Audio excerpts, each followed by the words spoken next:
discourse for our community. Speakers must present their testimony in a respectful manner. Vulgarity, character attacks, malice, or specific complaints identifying staff or students by name or implication will not be permitted. The board will not deliberate, discuss, or engage in conversation with speakers during open forum. However, the board may ask administration to review concerns presented. First speakers, are Tamara Tinkham and Jill Fisher. And what I would also, when you come, if you could state your name and address for our record, that would be helpful.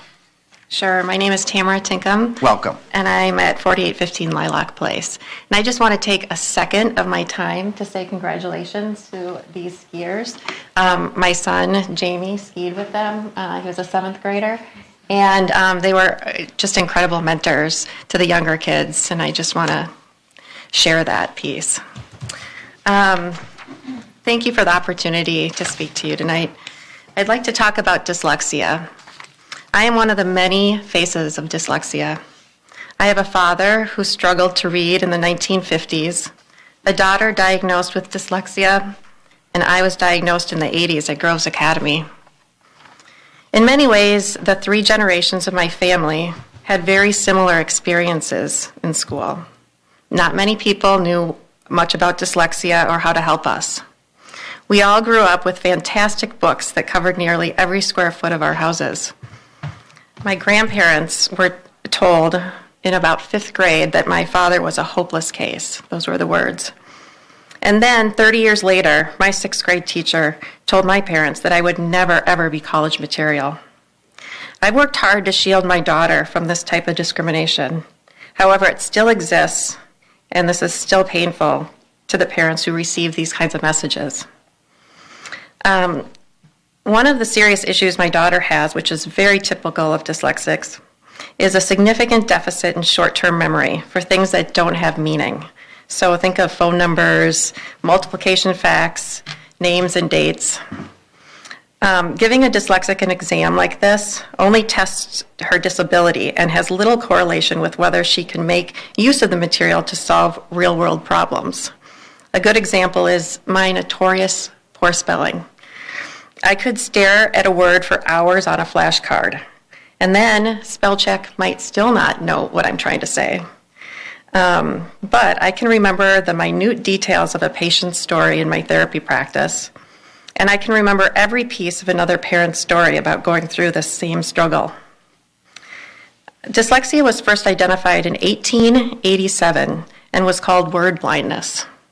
A system for teaching dyslexic students to read was developed by Sam Orton in the late 1920s. Research using brain scans over the last 15 years has demonstrated clear differences in the brains of dyslexics and specifically in the way children with dyslexia learn to read. We really do not have a knowledge gap on dyslexia so much as we have an action gap. Schools that are serious about equity and closing the achievement gap need to implement the known strategies that teach all kids to read. Those of us armed with the knowledge and financial means spend thousands and thousands of dollars to first have our children assessed and then to teach our children to read through private tutors and private camps and private schools. These are the children who will do fine. They'll go on to be the success stories we all love to talk about. If you think about Jamie Oliver, Richard Branson, Anne Bancroft, Bill Gates, JFK, and Whoopi Goldberg, to name a few. Families who must rely solely on the public schools to teach their dyslexic children often get left behind, or worse. There are several states in our country that use data from their 3rd graders' reading tests in order to predict capacity needs for their prisons.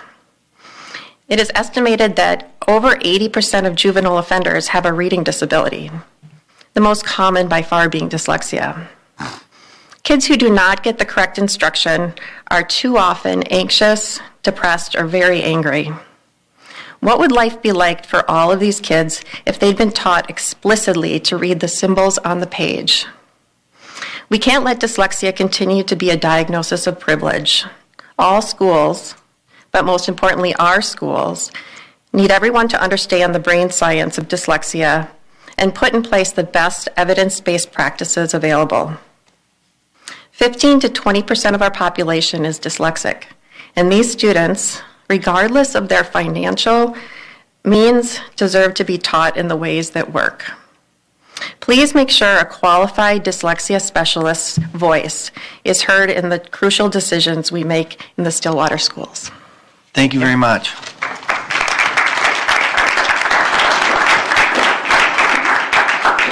Next speaker I have is, are there any additions or corrections to the agenda tonight? Director O'Loughlin. Yes, Chair Lehman. There's just some information that I think that might be behoove the board just to gather some more background information around the action item, the literacy curriculum purchase. I'd like to make a motion, please, that we table this until we can maybe either get some more information. Personally, I feel like I'd like some more before I make a decision on that tonight. Okay. Is there, before I move, is there a second to that motion? Director Potacek? I will second that. Okay. Under Robert's rules, a motion to table is basically requires a majority vote, and there's no debate on it. So with that, I'll call for a vote. Is all those in favor to table the action item tonight, which was the literacy curriculum purchase, signify by saying aye and raising your hand. Aye. All those opposed, same sign. Motion carries. So we'll remove the action item number 9.